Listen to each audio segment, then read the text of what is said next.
If you like what I do, consider joining my channel or donating to my coffee. Links in the description.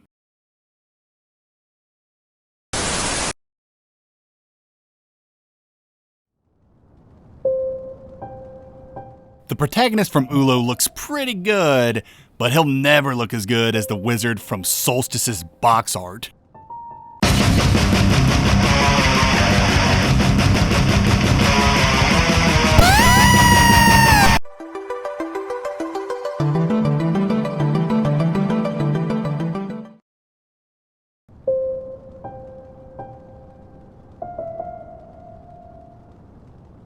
You ever look at a game and just know it's for you?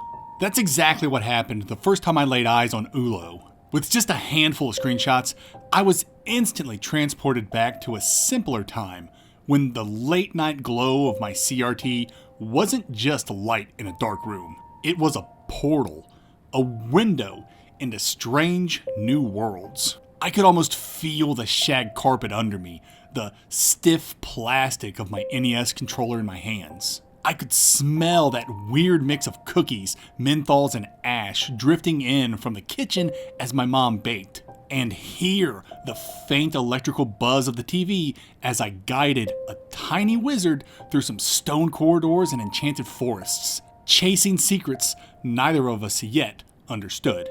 Yeah, I played a lot of Solstice growing up. That scream is still burned into my brain. It's no secret where Oolo takes its inspiration. From the robed wizard protagonist, to the isometric camera, to those arrows marking room exits. Everything here feels like a deliberate callback to the classics. But thanks to its gorgeous voxel art, Oolo isn't just a throwback. It's a modern spin on the isometric adventure, reimagined with a dose of Metroidvania DNA. And the twist? There's no combat. The only weapon you'll be carrying is your wits. So, what's the setup? As a keeper, Oolo sets sail for the Isle of Souls to rekindle the world flame and stave off catastrophe. Naturally, things don't go as planned, and he's soon cast into the island's wilderness, tangled in mysteries and secrets. It all sounds promising, but the real question is, could Oolo be the first true Iso-vania that sparks your soul? Oh, and before we dive in, just a heads up, I'm going to be a little vague throughout this review. Oolo hides a ton of secrets, and the less I say, the better. So expect a lot of trust me bro energy in this video. Combat.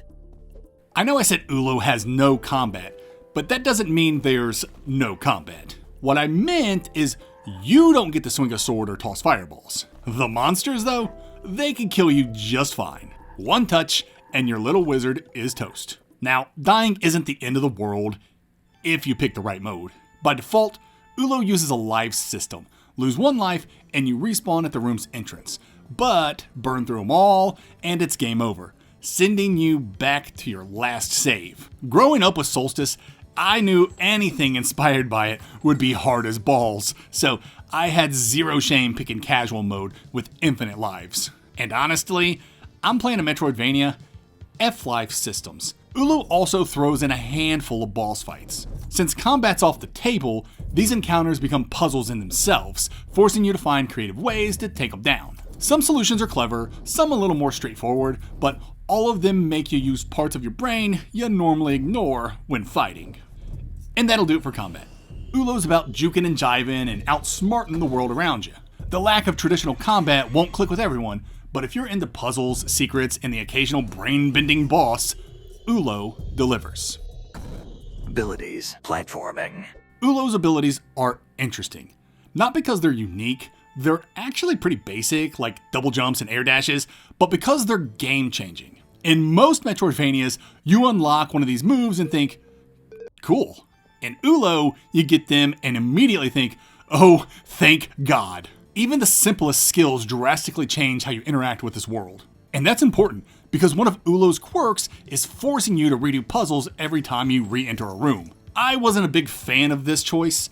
Later in the game, redoing puzzles isn't so bad since you can bypass obstacles with your shiny new mobility tricks. But early on, it gets a little tedious. Backtracking becomes a slog, and you'll be doing a lot of it, especially if you get stuck wondering where to go like I did. Now, let's talk platforming. If you've ever played an isometric platformer, you know the real enemy isn't a monster, it's the controls. Thankfully, Oolo feels surprisingly smooth. You're not fighting the controller, though perspective can still mess with you since there aren't always shadows to guide your jumps. I'd say 85 to 90% of the time, platforming felt solid. But those other times, it got frustrating, especially in the Tower of Soul, where falling resulted in you having to reclimb floors.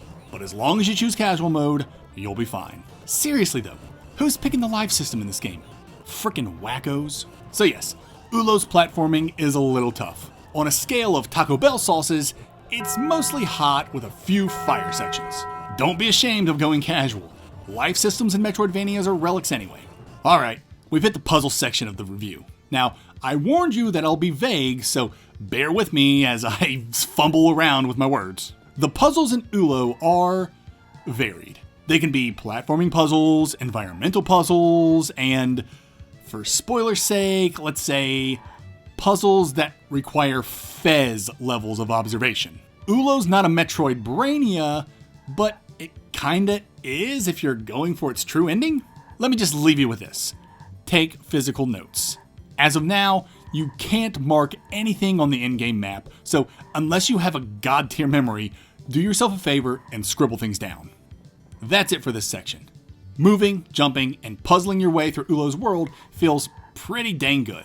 The forced repuzzling and tricky perspective can be a drag early on, but once you've got your mobility upgrades, the game opens up and starts to shine. If you're willing to take notes, forgive some repetition, and maybe swallow your pride by picking casual, Oolo rewards you with an experience that feels both nostalgic and fresh.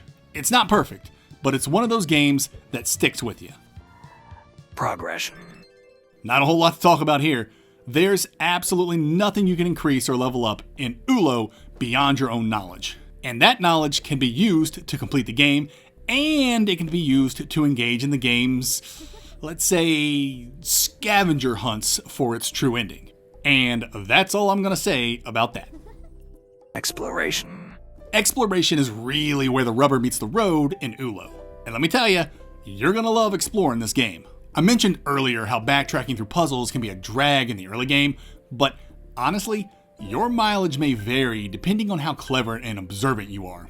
I was neither, so I spent a lot of time running in circles trying to unlost myself. For me, redoing puzzles got a little obnoxious, but again, that might just be me. Fans of the channel know I'm not exactly a puzzle platformer guy. I usually don't have the patience. But Oolo hits different. Partly because I loved its nostalgic aesthetic, and partly because these little rooms are so freaking adorable. They're tiny, compact, and each one even has a name to help you organize all the notes I hope you're taking. Honestly, even saying that feels like I'm spoiling the magic. The moment I realized I actually had to, for lack of a better term, pay attention, I wish I had been taking notes from the start. Full disclosure, I was really bad at this game's puzzles. So bad that I actually reached out to the dev, begging for help. Being an absolute gentleman and scholar, he walked me through my rough spots. And when it came to the deeper puzzles for the true ending, I had a snowball's chance in hell of solving those solo. They are truly diabolically genius. And even though I wasn't smart enough to crack them myself, just experiencing this game-spanning scavenger hunt was still a blast. But enough about me. Let's get to the million-dollar question. Is exploration rewarding? Heck yeah, it is. This world's fairly non-linear, with tons of intriguing places to uncover. Collectibles include potions with mysterious uses and memories of previous keepers that reveal lore and hints. The map's a little rough, you can't mark it up, but it does log potion locations and other helpful info. Room borders indicate things to players, but I'll let you discover that. There's also fast travel, though, again, you'll have to figure that out yourself. That's it for exploration. Oolo is the kind of game that rewards curiosity above all else. Yeah, the puzzles can test your patience, and yeah, you might feel lost more than found, but that's part of the ride. Every little breakthrough, every secret uncovered feels like you earned it. I know I ran to the dev for help like a loser, but let me tell you, I figured out how to get into the Tower of Soul all by myself, and it was a glorious feeling. When a game can make you feel both stumped and enchanted at the same time, that's when you know it's something special. Atmosphere, narrative.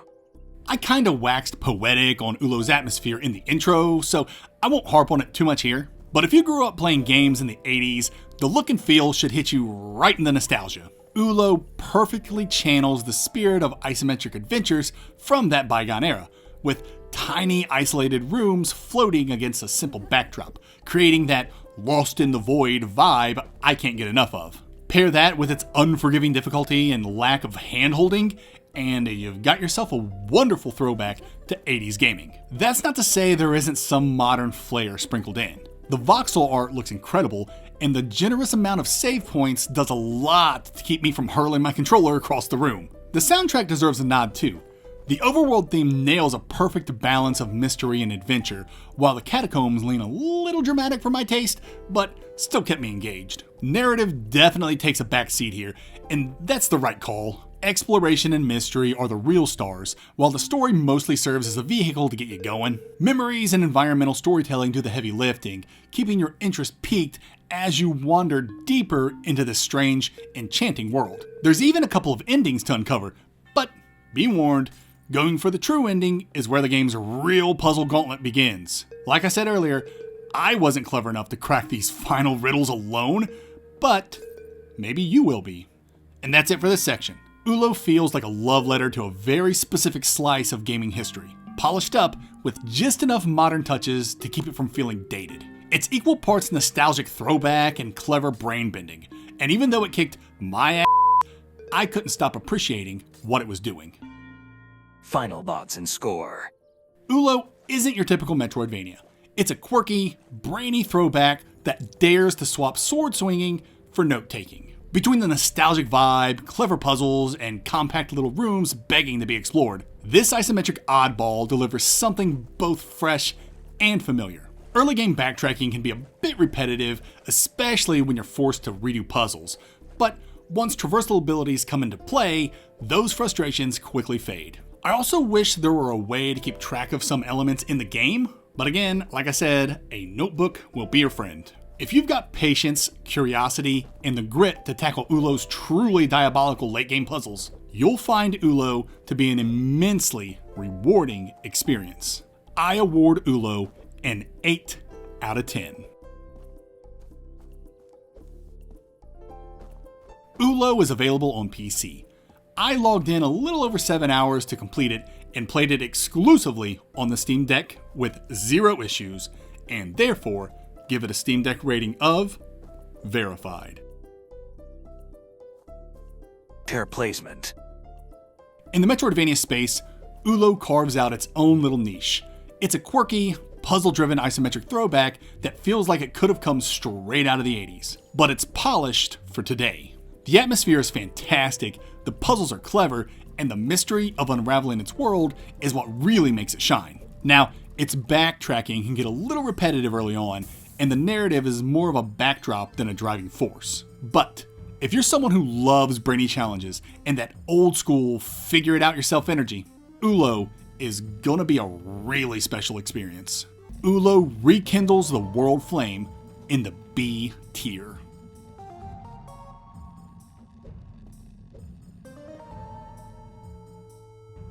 If you've got a taste for exploration and puzzles, a tolerance for games that are challenging and don't hold your hand, and maybe a notebook handy, Oolo is absolutely worth diving into.